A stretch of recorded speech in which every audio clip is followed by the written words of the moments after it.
This is our offboarding and onboarding. What's your process? This will be a roundtable discussion. We've got Mike Neese and Mark Griffin from Fort Hays State University.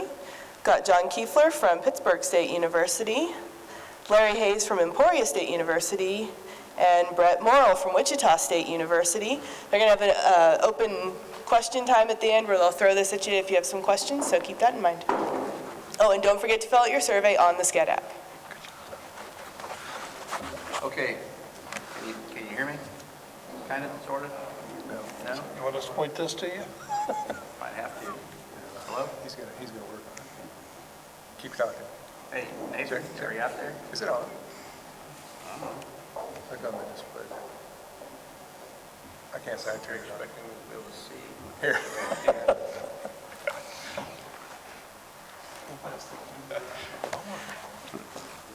Anyway, first thing I wanted to mention to people is you might move forward because when we get down towards the end, we're going to start tossing this around. You guys can ask questions, and we've all determined up here that we can't throw it to those of you in the back because we're old, or at least some of us are. So feel free to move forward, or not, whichever. Anyway, I'm Mark Griffin. I've been involved with our onboarding process for a number of years. We've got Mike Neese sitting here from Fort Hays as well. The reason you have two is because we all do so many different things. Ours is really separated out. There's a lot of people involved, and so we can kind of help one another. I thought I'd just start off kind of explain our process a little bit and mention a couple of the issues, and then I'll let these guys give their take on how they do things. For us, it's changed a little bit recently, not hugely, but a little bit because we started implementing a new ERP system. It's called Workday. And really the only difference is prior to Workday, when we had a new faculty or staff come on board, the way we got notified actually was by the individual departments. HR was really not involved, which is kind of not a good way to do things to begin with, because how do you know they're really hired or not? We had to trust our departments, which was, for the most part, worked out okay, but it wasn't perfect. Now with Workday, HR enters them into the Workday system, and I get a notification. And of course, that's probably going to be changing soon to somebody else, but right now that notification comes to me. And there's a manual process to create a ticket, and that ticket actually kicks off a number of different processes that take place. First off, we get currently an LDAP account gets created, and then from there Active Directory gets created, and then there's a ticket that comes to me, and I create an email account. And we actually have two email accounts. We have an old Lotus Note system that we're getting rid of, and we also have Office 365, and hopefully that's going to smooth out a little bit once we get rid of Lotus Notes. But then after I finish up, it kicks off a bunch more tickets in the process. Mike's team gets a request to set up a computer, and he has to contact them. Typically, you would find out whether it's a laptop or a desktop or whatever it may be. And there's also a couple more accounts that get created. And so it's kind of a long, drawn-out process. And in the past, it was kind of an issue in that if people wanted to get hired on or they wanted to get into the system early, our security officer, who happens to be Jessica, who introduced us, always threw a fit because she didn't want them to be on the system yet, and HR didn't like that. Well, we've kind of sort of got that ironed out. We still don't like it, but it's just a necessary evil in academics, I think, at least for faculty, that you have to set them up before they actually are under contract. But anyway, it was just a long, drawn-out process. All kinds of different things can go wrong. A step can get messed. It's a very, very manual process. And I don't know how many of you were in here to see John's presentation from Pitt State just before this. And I have to give his team kudos because they seem to have things at least figured out a little better than we do. They have so much of it automated, which is great. But I'm just kind of curious, how do the other schools handle this? Is it a manual process? How much is automated? When do you add people? Does HR drive this? Do the departments drive this? There's also the problem, I guess, with faculty. The problem is they always want them on the system way early. The opposite problem is with staff, and that they'll come in and interview today and they're starting tomorrow, and of course they need their accounts set up right away and they need their computer set up right away, and how are they supposed to work for how long, and that whole process generally takes us about a week to get everything, the accounts created. It takes a few days, and then they have to get a computer, and that takes a few days, and so you have to field all the complaints from the department that they've hired this person, they're not able to do very much because they don't have computers, and so I'm just wondering how many of you are having those kinds of issues? Do you want to show hands? A show of hands or whatever. I'm just kind of curious. So whoever wants to go next. I think we'll let John go last. Yeah, because he has it all figured out, right? Yeah. I've been telling these guys, I was joking with them beginning with, I'm Brett from Wichita State. We've had kind of a couple of big things. I'll just set the picture for you so you can get the idea. We have a new president as of about 5 years ago, which is probably an old president by now because he probably ought to be retiring any day, but who knows how that works in academia.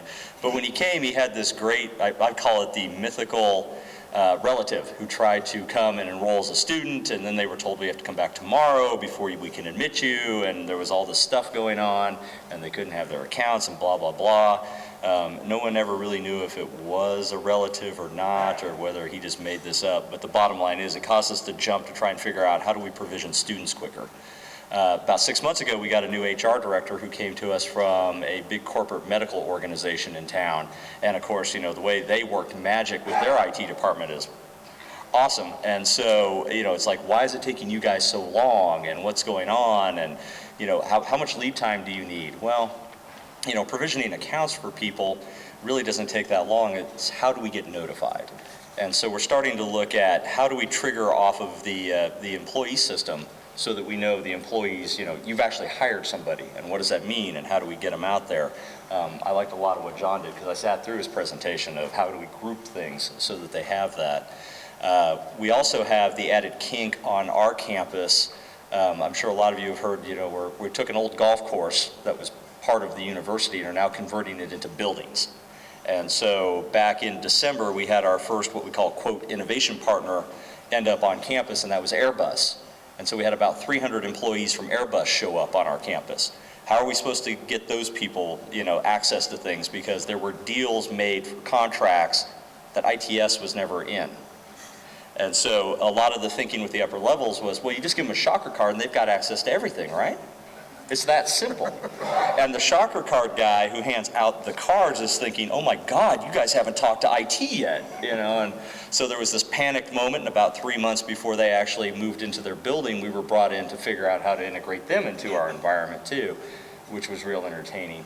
But at least Airbus was good to work with so that we could kind of model, and then also as we were working with WATC toward, we were calling it a merger, and then it became an affiliation, but being able to start talking to their IT department, they actually were willing to work with us and become kind of our guinea pig beta testers, so that we set them up as kind of a partner inside of our partner system and started assigning them IDs and trying to common match them so we didn't create multiple identities for one individual.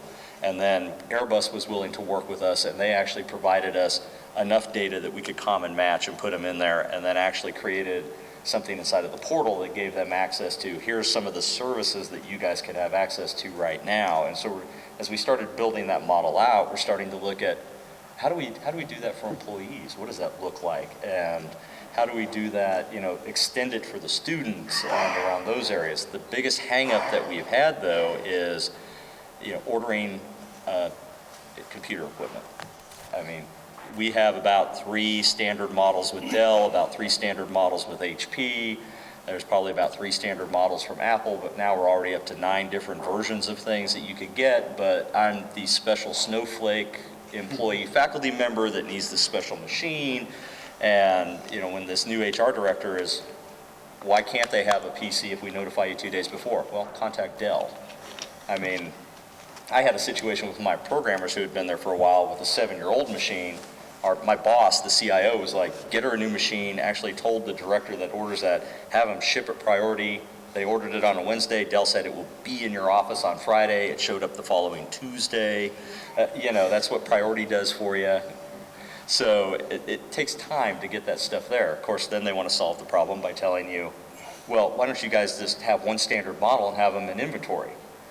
We've tried that, and I don't know if you guys have these special people on your campus that have these nice 3-lettered things at the end of their name called PhD, and it's even worse when they have like VP after it, and somebody goes and complains to the president, and all of a sudden it's like, that's a great idea, but we're not doing that. And so, it's like, well, it's nice that you've been here 6 months and you have not been the first person to have the idea of standardizing computer equipment, but this is higher ed, and this is the way it works. So we try to do the best we can. Like I say, I like John's idea of what he was doing. That's the challenges we have with onboarding. Offboarding challenges, we used to just get emails. Hey, we're letting so-and-so go from the department. And it's like, how do we know they're really letting them go or they're really leaving? And then you have are you leaving on good terms? Did we have a party and some cake for you? Or are you being, and I'm trying to think of the way it was termed, involuntarily separated from our That organization? means escorted out. Yeah, some guy showed up, gave you some boxes, and told you you're leaving. And, we were notified one time about one of these that I think helped shape some of our policy, which was, take their access away. We're going in right now. So we pulled all their access away, and like 5 minutes later, it's like, stop, the HR guy's not here, give it all back. It's like, okay, time out.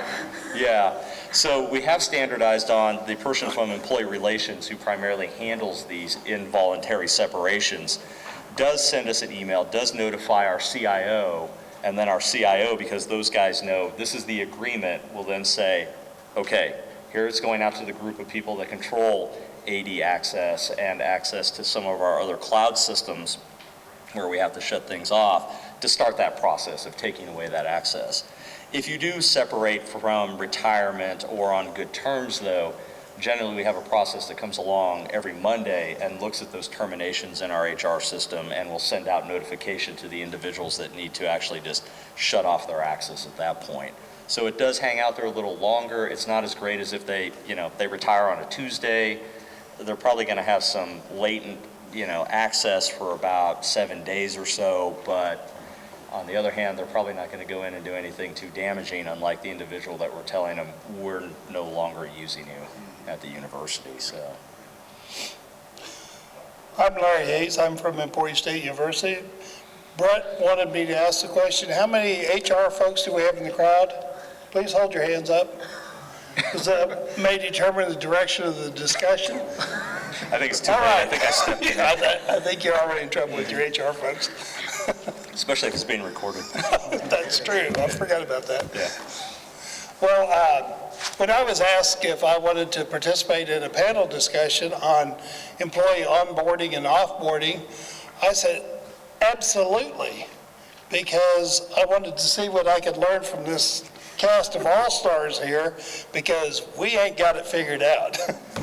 At Emporia State, we do have some things automated, but there's an awful lot of things that are archaic. I've been in IT almost 40 years, and I think some of our processes outdate me. So to get an employee set up with all the right accesses, to get them hired and set up may require as many as 19 different forms, and even to get access within Banner, the right access, and depends on what modules they'd have access to, may require as many as 7 different forms. And so one of our major problems that we have is the people out in the department don't realize, hey, just because a new employee gets an Active Directory account and they may get a Banner account, they really can't do much until they are authorized to access all these different modules. So that's one of the things that we fight with. We do recognize that onboarding and offboarding is a problem or an issue at Emporia State, and that, they always say that the first step in resolving an issue is recognizing the problem. So we've been undergoing business process analysis for about a year for our entire position employee life cycle. And one of the things that we've very recently done was a BPA on terminations, employee terminations, and we picked that one as opposed to onboarding because we thought this will be much simpler than the onboarding. And we thought we could get through it in about 3 or 4 hour to hour and a half long meetings, just stepping through it. It took us about 3.5 months to document just getting people off campus. And there was a lot of things that even our HR folks did not realize was being done around campus and things. So, but we do have some automated processes. Our processes are all triggered by an employee getting a job record entered by our HR department for an onboarding or being terminated from their job within our Banner ERP. And we have built in some triggers there that we make use of a custom Oracle table, and it includes all of our roles for Active Directory and that sort of thing. So we try to populate this custom table based on how's the employee job being set up in our ERP. Are they a full-time employee? Are they a faculty? Are they a student employee? Are they a volunteer? That'd be similar to your partners. Yeah. And each of those different user types then has different accesses that they're able to get. And so we have a process that runs, I believe it's every hour, most of the time, that pulls data from Banner, populates our custom table, and then we have the Active Directory provisioning that runs off that table. The Active Directory, the email counts are generated from that. Our Banner, we call Buzz-In, it's our portal. Those logins are created from that in an overnight process. And then we have the feed back into Banner to populate the employee's email address and that sort of thing. So that part of it is automated. The parts that are not automated, like I said, are the actual details on what does a person have, what types of access do they actually have. Because our finance folks, John, I noticed that you said basically an employee has access to finance. Our finance folks says, no, they don't. They only have access to this much of finance, only their department or only these accounts. So those, the department that's hiring the employee has to fill out a form and have it approved by, in this case, our finance folks, to say, okay, they get access to this organization or this fund or this account. Same thing is true with student information. That goes through our registrar. She gives the authorization that John Doe now has access to this student information. And so those are the places where it seems like we get tripped up the most, where a department thinks they've done everything. The employee arrives on campus, they can log into Banner, and nothing comes up because they've not gone through the rest of the authorization. So that's an area that we're looking at. The same thing on the termination. We have the automated process of when an employee is terminated, then that feeds in and cuts off their accesses. And we do, for most employees, the last day at work, their access is cut off at 5 o'clock that day. Faculty we hold that longer. I think that recently changed. It's 45 days now for faculty? 90 now? Okay.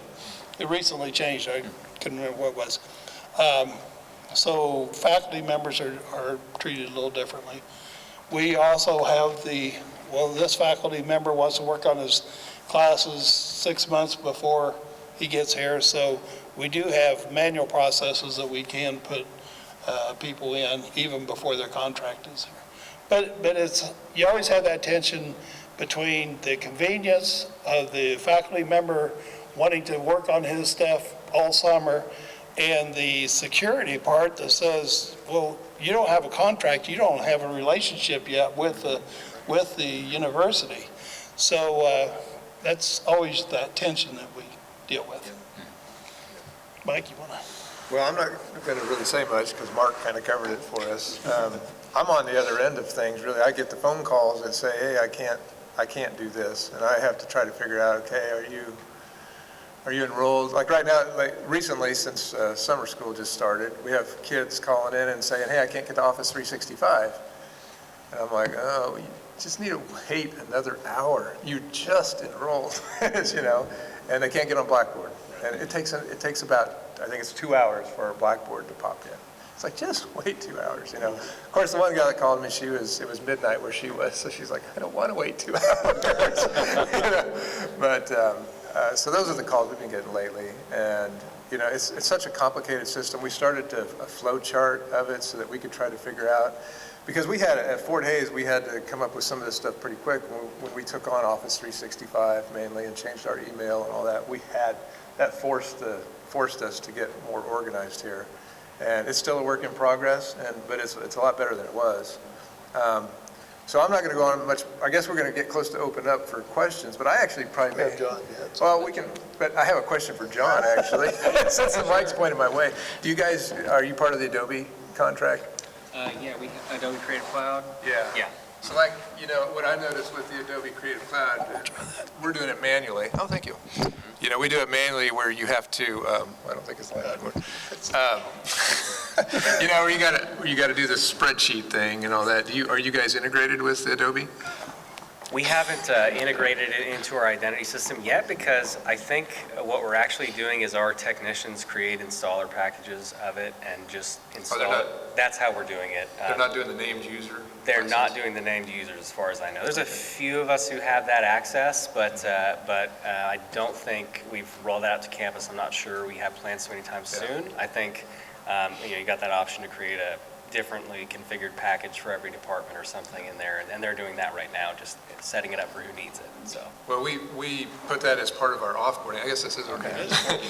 We put that as part of our offboarding because, you know, I'm looking, I was in charge of the Adobe thing, and I'm like, wow, if I never take somebody out, we're always paying for their license. Right. And, you know, and when we get a couple hundred in there, I'm not going to sit down and go through those and find out who's an active employee or not. So I'm like, I need to get on this offboarding. So that's part of our thing is I go and check, do they have an Adobe license? Yes, no, and I take it away. Because when we can use a named user, we do. Mm-hmm. You know, instead of the serialized. We do the serialized for student workers, student workstations. But if it's a person and it's their computer, then we do that. So I was just curious if you guys have thought about that. But that's part of the importance of the offboarding is you don't want to be paying for software licenses that they don't need anymore. Right. So, and the computer provisioning thing, we just recently, within the last 2 years, that we're standardized. So it's a lot easier for us. So actually, technically, we own all the computers the departments used to. They used to buy their own. I used to order them one at a time. But now we just call them up and say, did you replace somebody? And the department doesn't really know if they got it, like if they got a new position, because it might be a new position to them, but they might have gotten it from, the provost might have moved it from some other department. So technically, though, if it's a really new position, they get $2,000 to buy furniture and stuff, and they're supposed to give us $1,000 of that for the computer. Nice. I'm like, well, it never works out, because the department never knows, and I have to call about 4 or 5 people to find out. It's like, is this person new or not? I don't know. You know, so that's an interesting scenario, but yeah, we basically just call them up. We find out what did the old person have. Is that sufficient? Then we'll just re-image that and get that set up for them and stuff. So that's helped a lot. Nice. But we've pretty well forced the card on the standardization. Our intern president came in and he's like, our laptop's not too big. It's not an Ultrabook. He's like, that's too big. And we actually gave him an older one. And he likes it. He's just, he's here temporary, so. Remember, this is recorded. I know. But it works good for him. It's got a. Well, and how do you guys deal with this? Since we're starting questions, we'll prime the pump and then let the crew. One of the things that we had talked about just recently when we were talking about computers, yes, it is different when you actually, brand new person, we need to order a brand new piece of hardware. In some cases, somebody's either moved to a different department or has left the university, on reasonable terms. And there may be a machine sitting there that, great, we can come in and wipe it or re-image it or do whatever we need to get it set up. Those are the easy ones. You may be filling a position where somebody was involuntarily separated and their computer has now been sequestered because there may be a lawsuit involved. So yes, there was a piece of hardware, but no, you can't have it. And we've got to keep it locked away somewhere, probably, beyond its reasonable lifespan before somebody says, okay, we're done with potential litigation and now you can have it back. Well, it's now 4 or 5 years old. Does anybody want it? Yeah. We used to yank the hard drives out, and we'd give that to the lawyer. We'd say, Okay. "Here, you keep the hard drive, we'll do with that."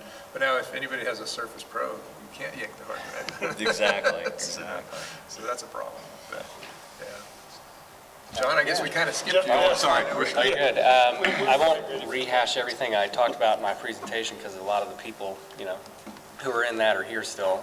But, to some of the points we've talked about so far, as far as onboarding, one of the things I think that we've been able to do really well is have the departments that are responsible for bringing new users on board.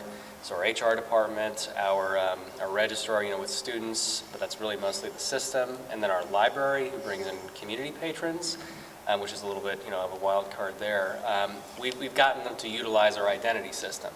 Now, they've all got their own systems, but we have them create accounts in our identity system, and then we provision to their systems. So, we are able to have them get things set up and really be the system of record. And I think that was one of the biggest challenges for us, was actually turning our identity system into the system of record, right? Because there's so many different systems, and we want to make sure you have one central identity and one ID, but, okay, so that starts in the HR system if you're an employee, it might start in the student system if you're a student, et cetera.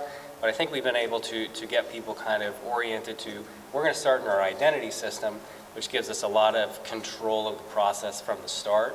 And that's what allows us to have those, those people who are starting early or want their access early, okay, go ahead and create an HR, go ahead and create their identity. That is your person, and we'll go ahead and set that access up early for them, or lock it in. And then with the deprovisioning, you mentioned kind of the forceful separation versus the retirement or just leaving on good terms. So we can have two different processes for that. If someone is just, retiring or leaving, they will lose their access pretty much immediately. Right now, we don't really differentiate between faculty and staff there, but we do get a lot more requests from staff. I'd like to keep this access, I need this email, things like that. So we'll facilitate those. We'll, set an expiration date into the future for that service, and then we'll just handle it later automatically. If we have someone who's forcefully terminated, there's actually a big button that just a couple of us can push that will just nuke everything immediately. It's gone. So they cannot get back in, they get all their services removed, their emails deactivated, their password gets scrambled, they are locked out that second. And that's been very useful in those rare situations where, oh my gosh, we got to get this person out of the system right now.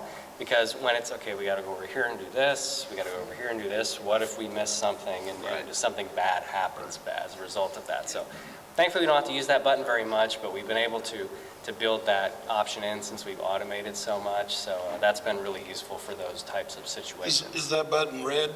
Yes, it's red. Is it? Nice. It was It's actually red color, right? right. It just works. So yeah. One of the major difficulties we have are when an employee transfers from one department to another, and typically their replacement hasn't been hired yet, so the department they're transferring out of wants them to retain their rights there to train the next person when they get them, but then the new department needs the rights. So oftentimes the new rights get added, but the old ones never get taken away. We find out 2 or 3 years later when they leave and they replace them and say, well, just give them the same rights as so-and-so had. Well, they also had rights from a previous job. Right. So I was interested to see how you guys handle those internal transfers.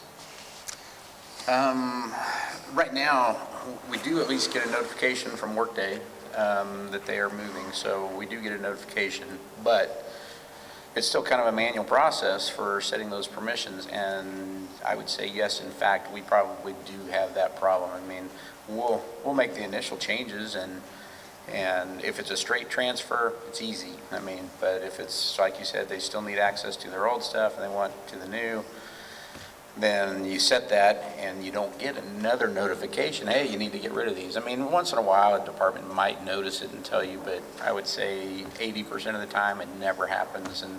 And what'll happen is one of the sysadmins will stumble upon something and say, well, why do they have access to this? And if it's like, we've got a bevy of new sysadmins, or at least new compared to me, and they're going, why did they have access to this? And I said, well, 5 years ago, they were in that department, you know, and they go, oh, well, I don't need that now. No, they don't. And so they get removed, but it's not a good situation. I mean, and to our knowledge, we've never had any disasters or major problems from it, but it only takes one, you know, to be a problem, and it certainly could happen. I think we've definitely had that issue as well. I think it used to be more of an issue for us. I think you're always going to have a little bit of manual intervention in those situations just due to the nature of what's going on. But now what we're able to do in a lot of cases is either we can kind of, okay, we're going to let you retain this access, but we're going to put that expiration date on it so it's going to be automatically removed. Or we also have a mechanism that we can delegate administration to the department, and then we don't care, right? So when that department says you don't get that access anymore, then they will remove you. You know, well, hopefully they will. We hope they will, you know. But usually they do because, you know, that they have ownership of that area. So those are kind of two ways that we've tried to address that. And we still have the issue from time to time, oh, they still have access, or oh, they actually need that access back. Don't give it back. Yeah. So, you know, we deal with that from time to time, but I think it has gotten better for us. Just so everybody knows, WSU is also a banner school like Larry, so if I slip into talking table talk with him in the Oracle database, you'll know. But we kind of tackled that a little bit several years ago in the idea that we set up a workflow process with a couple of systems where if somebody actually switches from one department to another, a trigger actually fires on that database and goes into this workflow system and will notify the current supervisor of that individual and say, we've noticed that this individual is now moving to another department. We're going to give you 10 days and then we will remove this access. If you need an extension because maybe they've worked out a deal with the new supervisor and department they're going to fill, 30 days or whatever, notify us. And so they can reply back into that system and say, oh, I need an extra, or we agreed on this specific date, that at that point they could cut off the access. And it's like, okay, and that'll reset that workflow process to automatically just sit there, and when it finally hits that date or that number of days, it'll then notify our banner security analyst to be able to go in and say, okay, they had this, now they're over here. Maybe the access is very similar because they moved from one academic department to another, so there's very little that needs to be removed. But if they move from an academic department to, say, human resources where they don't need access to academic records, then he will go in and remove the academic stuff and then give them, because odds are somebody's also requested from him saying, now is their new role, they'll need these, and so he has already set that up. But there is some manual intervention because some of those roles overlap. Right. Yeah. Is that set up in a banner workflow? No, we can talk about that. Okay. Off camera. Offline, yeah. One other question I wanted to ask you guys real quick. For student employees, do you guys set up separate accounts, or do they use their regular student account for work processes? It used to be separate, but then we went to Office 365 for the students.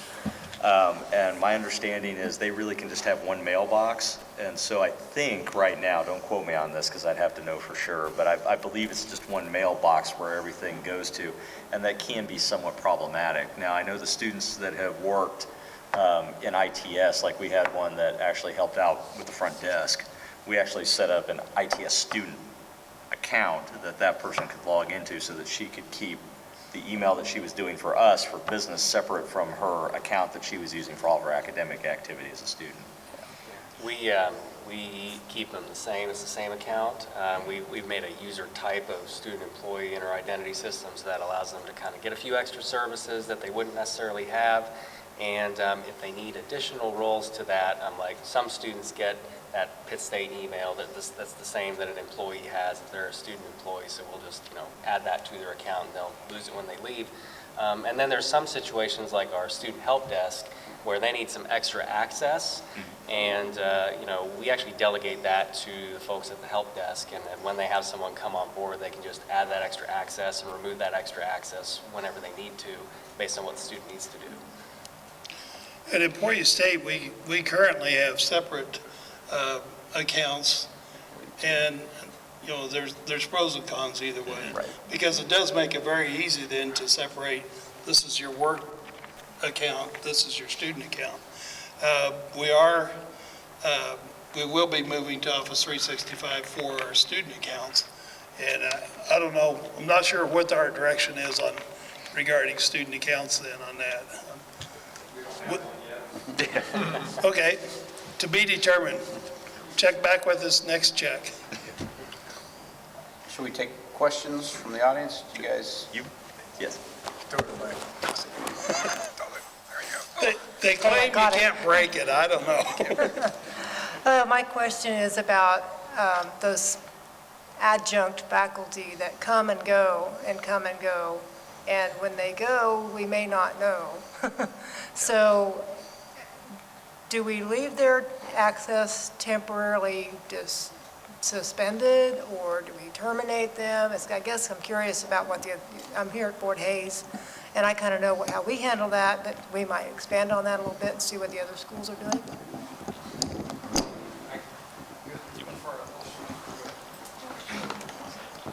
You're not going to chuck it at me, Nancy? Hi, Matt Carver with Bethany College. We're probably the smallest college represented here today, maybe. But I've heard a lot of similar experiences that everybody's having, and from what I do, I think maybe ultimately what some things that you guys are trying to automate and do, which is still that communication factor with your human resources. We recently got a new human resources person, and she is I think as aggressive about finding out if people work for us or are involved with us or not. And the best results I've been able to have on identifying employees is to have this almost constant flow of who really works here, and then that process gets better as we iron that out further. Now, we don't obviously have programmers on staff and the ability to create a system, maybe like Pitt State has, but ultimately that human experience still needs to happen. And it sounds like even though you guys have probably a lot more elaborate systems than we do, having constant engaged communication with department, like the provost and human resources and admissions, to keep those accounts cleaned up or suspended or whatever state they need to be in, is something that we've just had to do.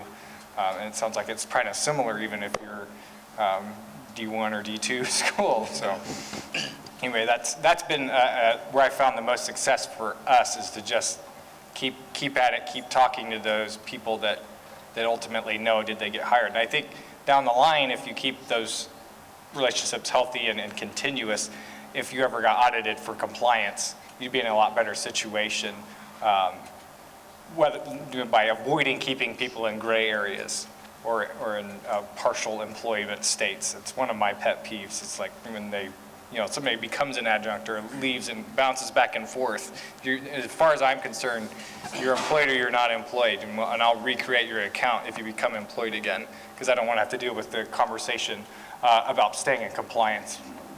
So, there, I don't want to. I wish it was that easy. I really do. I like that attitude. You're either employed or you're not. I've argued because there's multiple levels of being employed at WSU, and by that I mean there's an employment row, which is kind of master. You've got to have that before you can become an employee, but that doesn't drive your pay. You then have to have a job row, like Larry was talking about, and that actually drives pay. And so I've always taken the hard line, because I actually started with financial information systems, and then a year into my career after being hired 23 years ago was loaned to the HR information systems group and was never given back. So I went to the dark side. So I've been supporting HR for years until I took another role about 3 years ago, which was the director role. And I've always looked at, if we're not paying you, then why would you be here doing anything? Well, come to find out in higher ed, it's because they just love being there.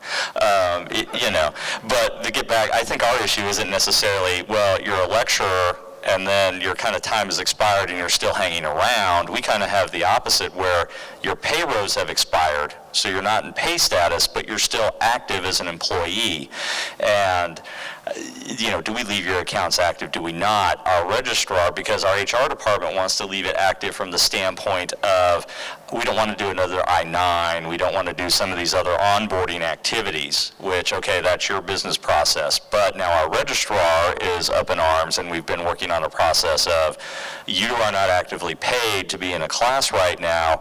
Are we at a gap period, between, say, fall and spring semester, and can we look into the electronic appointment process to see, do you have an active appointment that's going to go live starting next semester? If not, then we need to shut off your student access to bring you into compliance with FERPA.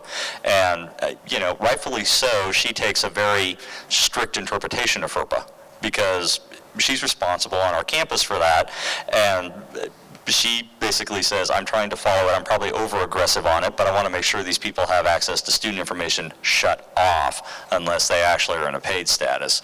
So that really drives it more right now from the lecturer and adjunct standpoint than whether we're paying them or not paying them, or they're hanging around or not. So. You mentioned something about looking at appointments. Yes. So that's basically what we're doing for most of our employees. And so that kind of works out pretty well for adjuncts. If they're going to be here soon, or they're going to be teaching that, if it's spring and they're going to be teaching next fall, usually we're able to, okay, they can retain their access over the summer, that's okay. But then, we have had situations where, okay, you're leaving, you're gone. And then they'll come back a year later, their accounts just get recreated automatically and stuff like that. So, usually with adjuncts, we don't let stuff hang around if we don't know they're going to be teaching, immediately the next semester, basically, is kind of the way that we've handled that, to the best of my knowledge, so. Yeah, we take the same approach. Basically, if we know you're coming back, you can retain your accesses. If we don't know you're coming back, then, but we do treat adjuncts the same as faculty, so they would still have now the 90 days. So that gets them basically through the summer, and hopefully they know if they're coming back in the fall then. So. So you do it on a semester by semester basis, so, or plus the 90 days, you guys do? Most of our adjuncts are on a semester. Yep. Our HR decided that they go by 2 years. If somebody hasn't done anything in 2 years, yeah, that's what they're doing right now. And it's mainly because of the I-9 stuff. And that was, and part of that was prior to our new Workday system. So maybe that's because it was a real pain to get somebody back on payroll. And it was like, we're not taking them off because it's too hard to get them back on. So maybe that's all changed now. So we have about 3 minutes. Does anybody else have a question? And Matt can throw him the mic. There you go. Toss it. Just a real quick question on email resources. For the onboarding and offboarding, how quickly are we allowed, or are you allowed to get access to the email and then conversely take it off at the end of the career? So getting access on is kind of dependent on your role. For student email, it's when they're university admitted, then that feeds through. For employees, it's usually the date that you start work, the date your contract goes in, and that's one of the bottlenecks we've had, is sometimes the contracts don't get put on a timely manner, and for a lot of reasons. It could be the department, it could be some hold up in the approval process, or it could be a bottleneck in HR. But because we drive everything off that job, as soon as they get a job record, then that feeds through, and they would get that email account. And as far as when we cut them off, for regular employees, faculty and staff, it would be your last day of your job. So if your last day of work is June 15th at 5 o'clock, well, you're done. For students, we currently leave their accounts available for up to at least 2 years. And, but I think that policy may be revised shortly. They're talking about revisions in that, so. We're somewhat similar. I mean, as far as actually assigning student accounts, it's really when you become an applicant within our area, because we're trying to reach out to them. We're generating a student email. We're sending them an automated process with a token that allows them to come in and do their password profile setup. Employees, currently, it's somebody sends us an email and then we establish it, but we are working toward, because we can programmatically determine, first dot last, or do you have a preferred first name dot last name, and set you up with an @wichita.edu. So we're working on automating that, so it'll be in place when you show up.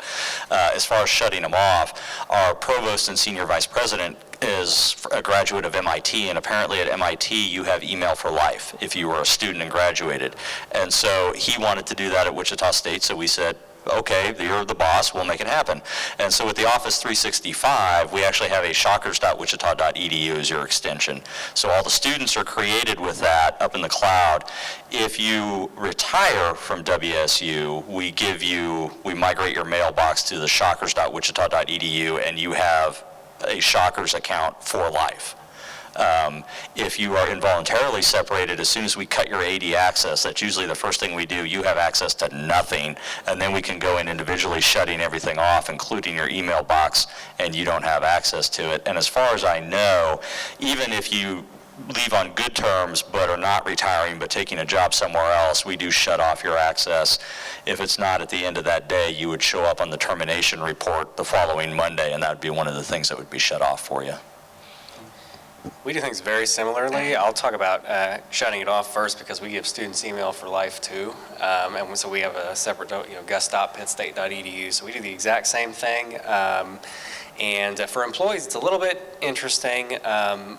When you're going to get terminated or when you're going to leave, something gets sent to your supervisor that says, do you want to allow this employee to keep their email for an extended period of time for some reason? And so at that point, the supervisor can kind of make that determination how much longer the employee gets to keep their email. And then after that, they lose that email address. When people retire a lot of time, they will, get a gus.pittstate.edu email address because they still want to use that. And then as far as coming on board, it's pretty much just when we assign the student an ID as part of their application process, kind of like you guys, want to get that to them early so there's no issues. And then for employees, it's when they get their assignment in the HR system, or if they request it early, we will, and we have that request come through, we'll set it up early so they can get to it a little early, in some situations. And ours is, I would say, most similar to Wichita State's. As far as students, once they apply for admission, they get a Gmail account, a 4 days Gmail account, and they have that for life. They have that forever and ever. Faculty and staff, right now, when we get a record or notification from HR that they are going to be employed, we create that account usually within a few days. And so that may be 2 months before they start here. It might be 2 weeks after they start here, depending on when HR gets the record entered. And the one thing that we do a little different than everybody else is that if you retire from Fort Hays, you get to keep your very same Office 365 email account. At least right now, that's the way that is. There's been some discussion about changing that, but at this point, that's the way it is and hasn't been changed. So as far as a regular termination, when we receive notice, we try to terminate them as quickly as we can. It's usually not the same day, but usually within a day or two, it's gone, unless we get a notification that, yeah, this person's being escorted out, and then we make sure that that stuff gets turned off right away. But anyway, that's how we typically do it. And I guess that's it, so. All right, thank you.